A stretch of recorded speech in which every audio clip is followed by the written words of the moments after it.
Ahora coordino la información en Contralínea, pero por más de 7 años fui editora de la revista, pero en sí, o sea, correctora no ha sido nunca mi función.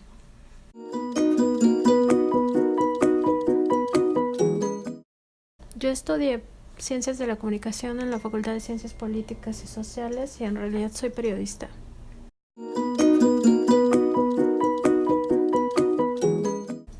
Coordino información.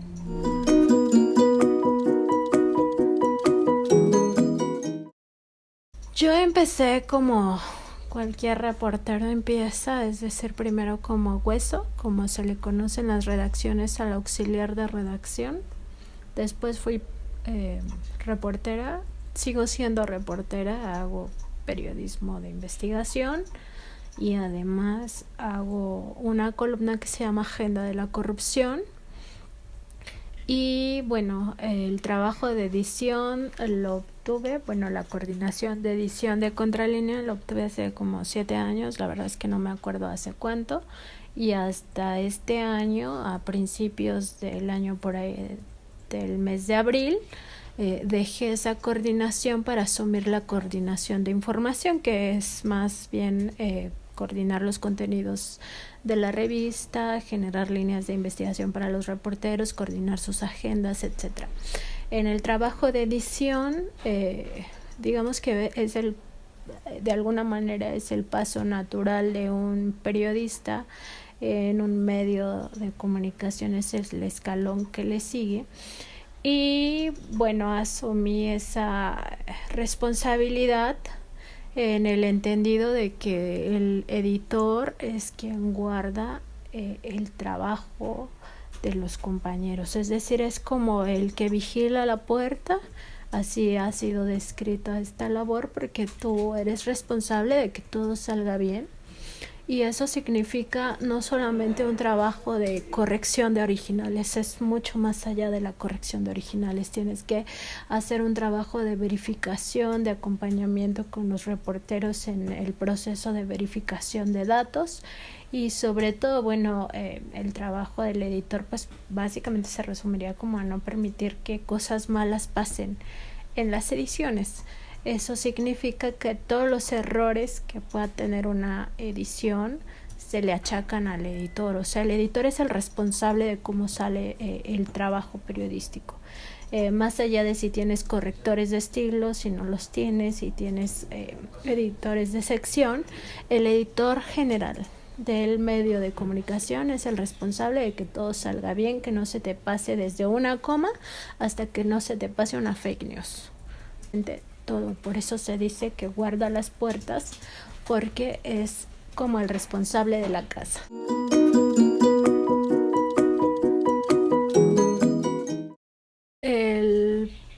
Es que es un acompañamiento, digamos que va coordinado entre quien lleva la coordinación de información y quien lleva la coordinación de edición. Es como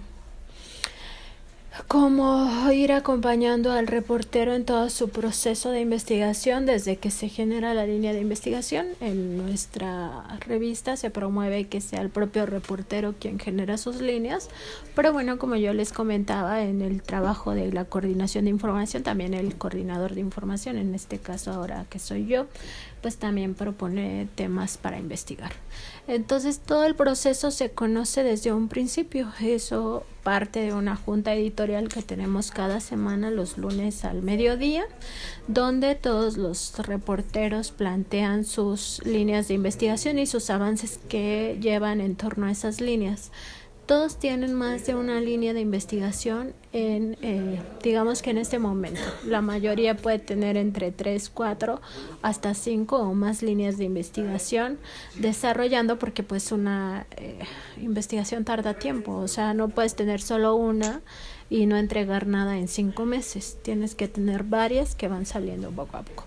Y ese acompañamiento va desde saber qué fuentes están consultando, sugerir otras fuentes, saber qué documentos se están consiguiendo. Entonces es un trabajo de mucho tiempo, es decir, desde el principio que se genera la línea de investigación va el acompañamiento a los coordinadores, y en ese sentido la coordinación de edición va siguiendo esa ruta para que cuando ya llegue el producto final, es decir, el reportaje a sus manos, digamos que todo el proceso de verificación de la información sea más fácil.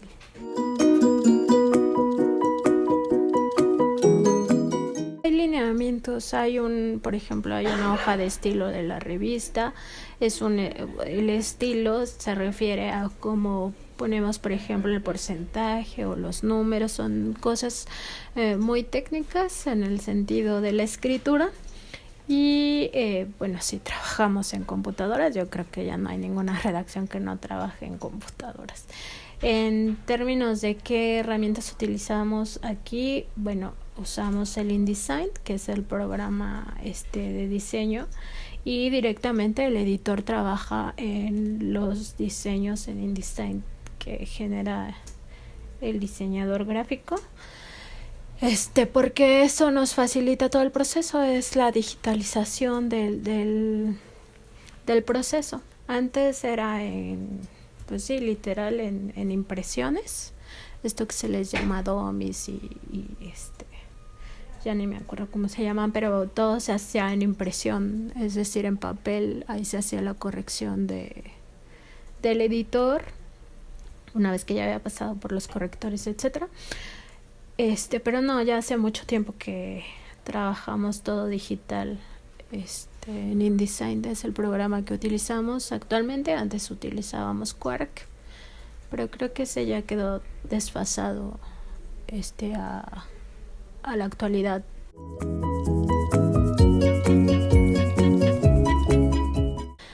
Pues no, la edición es muy demandante en términos de tiempo, es decir, además la edición en contralínea, digamos que nuestra parte que es impresa, es decir, la revista en físico, tiene 3 días de cierre. No es un cierre general en una hora específica, sino que se cierra por pliegos, y estos 3 días de cierre pues te lo hacen de alguna manera más fácil, porque no es que tengas que cerrar el viernes a las 2 de la tarde, por ejemplo, sino que ya venías cerrando desde el miércoles. Empiezas a cerrar miércoles 2 pliegos y forros, el jueves cierras otro pliego y el viernes cierras el último pliego. Entonces eso de alguna manera te va marcando los tiempos de la edición. Pero sí, en general es un trabajo demandante, en el sentido de que pues tienes que estar ahí atento a todo, absolutamente todo. Es decir, desde que vaya bien la fecha, la página legal, que los pies de foto se correspondan con las imágenes, que las imágenes lleven créditos, que el texto lleve bien su introducción, su crédito del autor. Absolutamente todo el contenido se revisa por el editor, y aparte el mismo editor se encarga de cuidar otras áreas. La edición que hago ahora como coordinación de información es la edición digital. Yo ya me olvidé de la edición impresa, esa ya la hace otro compañero, y yo hago la edición digital, es decir, todos los contenidos que se publican en exclusivos para el internet, es decir, como la nota del día que se hace aquí, que también hacemos nota del día. Esos los reviso yo reviso todo el material que generan reporteros, es decir, todos los reportajes los edito yo. Ese es mi trabajo actualmente. Eso también es muy demandante, y ahí sí que no tenemos cierre. O sea, esta edición es todavía, yo creo, más demandante, porque ha habido temas que se van hasta las 11, 12 de la noche, que por ejemplo es un horario donde nosotros ya físicamente no estamos en la oficina, pero yo tengo que estar editando esas notas extraordinarias que salen, ¿no? Si hay un accidente, si hay, por ejemplo, lo de Tlahuelilpan, que prácticamente vivimos con esa noticia durante muchas horas y muchos días. todo eso o sea, no tienes un horario, digamos que puede ser la 1 de la mañana y si se sigue generando información, tienes que seguir alimentando la página, que es un poco también lo que pasó ahora con el caso de Ovidio Guzmán López, el hijo del Chapo, que bueno, estábamos con el seguimiento de la noticia, no había confirmación de si lo habían soltado o no, y ya era muy tarde y evidentemente era un horario en el que no estamos en oficina, pero eso se sigue trabajando junto con los editores web, es decir, quienes nos manejan la página web y yo que estoy al frente de la edición web. Todo eso se tiene que estar trabajando porque pues así es la información, ¿no? Ya no tienes un horario de cierre, no estás viendo como si vas a salir al otro día, ¿no? Tienes que salir en ese momento.